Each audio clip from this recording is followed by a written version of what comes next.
Welcome back to the 12 Days of Wolfmas. Through the first 5 episodes, we're up a whopping 4610, and I'm giving it all away to you guys. Info on how to win your share will be in the middle of the video. But as for now, this video comes from the Nana House out in Isla Vista at the campus of UCSB. It's one of the coolest home games I've ever played in. You guys will see the views, the table, the dynamics, the energy. It's awesome. It's a 1-2 game, 200 to match the stack. Of course, I'm in for the maximum.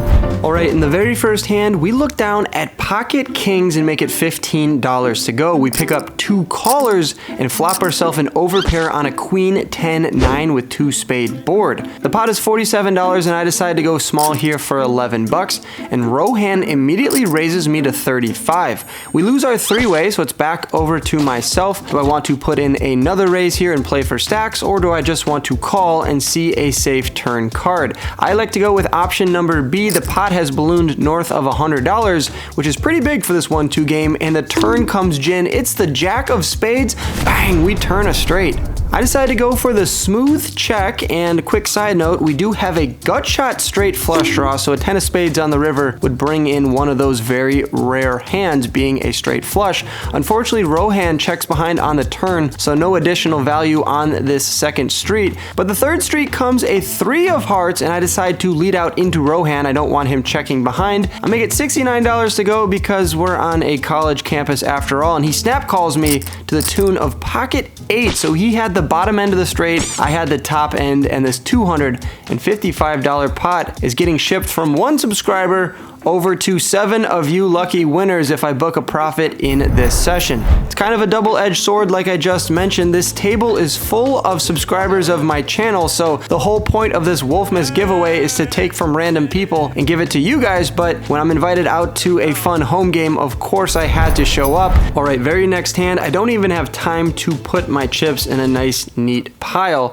Joe opens it up to $11 and I 3-bet him to 30. Beautiful hand like ace-queen offsuit, you always want to be 3-betting as opposed to calling, and Joe decides to put in the call, which means we are going heads up to the flop, which comes ace 10-9 rainbow. When it checks to me, I think a down bet is a good option to 20 bucks, or I could check behind here and play it tricky, which I decide to do, and that brings in the king of diamonds on the turn. When he checks it over to me once again, I decide now to get the value and fire out for $21, but Joe wants to play a bigger pot and check raises me to $60. I'm in a weird spot because I have the queen of hearts in my hand. The nuts on this board is queen jack, so it makes it a little bit less likely he has that hand.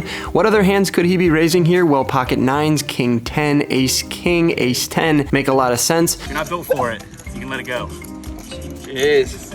The speech. And given the fact he went for a check raise instead of calling here and then trying to bluff on the river, I think this is strength, so I decide to make a pretty tight fold here, and I show a queen. He also shows me a queen followed by a jack, so an amazing fold by myself. Joe doesn't make any more money. Alright, I'm in the small blind this time, and Rohan opens it up to $6. I decide to call instead of 3-betting, and the big blind calls as well, and the flop comes 8-8 deuce. When the action checks to Rohan, he bets out for $10 and I decide to call. I'm the only one to do so. We lose the big blind and the turn comes the king of clubs. When the action goes check check on the turn, I think he has an ace or queen high type of hand, or of course he could have a hand like pocket 5s, pocket 6s, or pocket 7s. So when the river comes a brick, I take the initiative and try to bluff out here for $35, and he snap calls me with ace 8 suited, so no raise from Rohan. He checks behind on the turn and then gets maximum value versus my ace high on the river with a snap call, $108 back over to him.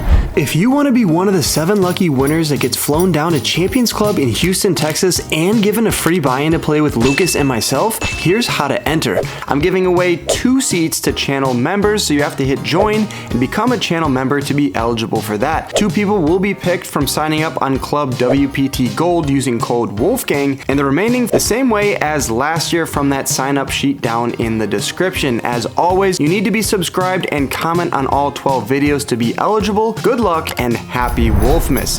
I make it $10 to go in this next hand from the hijack with ace-7 of spades. Rohan disagrees that the score is not settled. He wants more of my chips, puts in the call, and the flop comes king 9-4 rainbow. Action goes check check on the flop and turn, bringing in the 7 of hearts on the river, and now he leads out for an over pot size bet of $25. I go back and forth between calling and folding. It's a pot size bet. Sure, it does look bluffy, but is Rohan really going to try to run a bluff in this spot in a pretty big 1-2 game for a college town? Ultimately decide that he's not bluffing here. This has to be some weird 2-pair or straight, and I fold my cards face up, and Rohan immediately goes to grab his cards, which I know is not good news, and he turns over the 10 deuce of diamonds. So yeah, he knew his 10 high was not good on the river, decided to turn it into a bluff. And what does that mean? I have to go into my pocket for another Benjamin here. I top up for $100 additional. All right, 7-8 of hearts this time. I make it $10 to go. We end up getting 1, 2, 3, 4 callers. So 5 ways to the flop here, which comes queen, 6, 4, all hearts. Bang, we flop a flush. $50 in the middle. I flop the flush. I have a gutter to another straight flush here. Will we make it this time? I don't know. I bet out for $12. Quaid puts in the call and Joe puts in the call. So we're going 3 ways to the turn, which doesn't pair the board. So I probably still have the best hand on the ace of spades. Want to keep betting for value here, but I don't want to go too large because there is 3 hearts out there and I don't want to scare anyone off. So I fire out for $21, and unfortunately both players fold. In this next hand, the poker table turns into more like an arena. We have more of an audience here and more of an incentive for me to win this pot. There's an open to 10. Ronan from across the table makes the vlog by 3-betting it up to $25. I decide to put in the call, and the player who made it $10 decides to fold, which means we are going heads up to a jack-6 deuce with 2 hearts board. I decide to check out of position, and he checks behind, bringing in the 3 of clubs on the turn. I could lead out here and protect my hand against hands like ace king, ace queen, king queen, and that's exactly what I decide to do, to the tune of $10. Ronan puts in the call, and the river comes the 9 of spades. Interesting spot here when he calls the turn. I think a lot of those hands I just mentioned would fold, so he might have some showdown value, and I decide to check. Now if he had any of those random small cards on the board, I think he would check behind. So when he bets out large here, he's saying he has a jack or a bluff. I don't know why I don't believe you. No one ever believes. Or maybe a set that got tricky on the flop or turn. I think about it for a while here. Obviously pocket 5s is just a bluff catcher, but this smells like a bluff. He's firing out for $40 after he doesn't bet the flop or doesn't raise the turn. There's busted hearts out there, and I don't really think he's checking the flop with a jack, so ultimately I toss in the $40, and he shows me a jack. Queen, jack offsuit. I tell him, great check there on the flop. Nice check on the flop.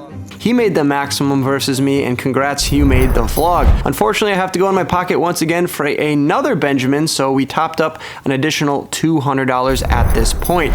A bunch of limpers over to me now with 8, 9 of spades. I make it $15 to go. Not 1, not 2, but 3 players put in the call, so we're seeing a flop 4 ways, which comes jack, deuce, deuce with 2 spades. Out of position against 2 other opponents. I'm going to start with a check here. Sure, I have the flush draw, but I think I'm going to get called by any jack in any pairs, so I'd rather go for a check raise or just a check call. But the action checks through on the flop, which allows me to start betting here on the deuce of hearts. I fire out for $30.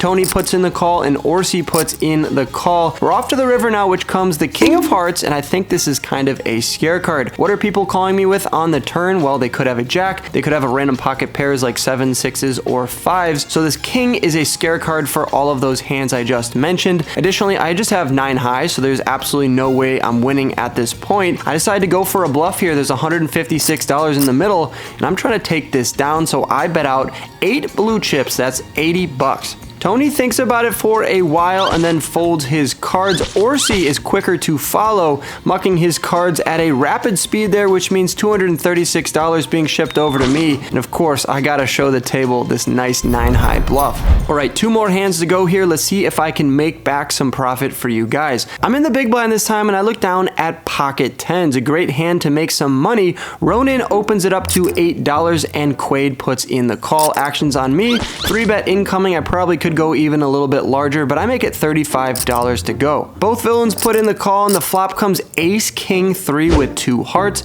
It's a great board for me to go for a c-bet on, so I go small for 20 bucks. Action's on Ronan, and it doesn't look like he's enjoying the spot until he gives me a little bit of a speech. What's that one thing you say? Oh no. He then raises it up to $55, and Quaid doesn't fold or call. He 3-bets to $100. How is that even legal? It should be $110. No, wait. The raise from 20 to 55 was only 35 bucks, which means technically Quaid could go as low as $90. So this 3-bet is going to stand. Action's back over to me, but that strong speech there from Ronan followed by the 3-bet from Quaid is going to see my cards hit the muck. All right, last hand of the night, and it's a good one. I have 240 in my stack, and I look down at 10-7. I put the $10 straddle out there. There's 2 calls. One person raises it up to 20 bucks, and a few more callers, which leads us to this flop, which comes 9-8 for rainbow. Having 10-7 here is pretty great. I have an open-ended straight draw, and Alec, the main villain in this hand, bets out for $22. When it folds back around to me, I decide to put in the call, and the turn comes the 6 of hearts. Bang! We turn the 10 high straight. I'm not going to be leading out here. I gotta check it in flow and then go for a check raise, but unfortunately Alex sniffs it out here and checks behind, which brings in another interesting card on the river. It comes the 5 of hearts. Backdoor hearts get there, and look at that board, 4, 5, 6, 8, 9. All anyone needs is a 7. I'm hoping that Alex has one because I have what's called the super straight. Not only do I have the 7, I have the straight all the way to the 10. So there's $111 in the middle. How large do we go? I could go for an overbet, I could go for a college approved $69 bet, or we could toss out the Cinco de Mayo, baby, $55. It's sure to be a fiesta if he calls. He thinks about it for a little while. I offer to show a card. He doesn't want to see it. Instead, he just calls the 55 bucks, and I show the 10 of hearts, which is a massive sweat, followed by the 7 of diamonds. So this nice $221 pot is being shipped over my way. He made his pump to lose. We love this, guys. Pumped to lose. After the session, they wanted me to sign the table, which of course I obliged. I mean, in my opinion, it makes the table less valuable, but if you guys like it, I'll sign all the tables of home games I come to. This was an absolutely dream home game, and I'm so lucky that I got to put this in the 12 days of Wolfmas. I ended up getting out for $337, so I lost $63 of your guys' money, but I think this video, this experience was priceless, and I'm definitely coming back in the future. So after 6 days of the 12 days of Wolfmas, we're up 45-47. Day 7 comes out tomorrow. Good luck on the felt, you guys. Make sure you click on that video when it comes into your news feed, and I'll catch you tomorrow in the next video. Peace!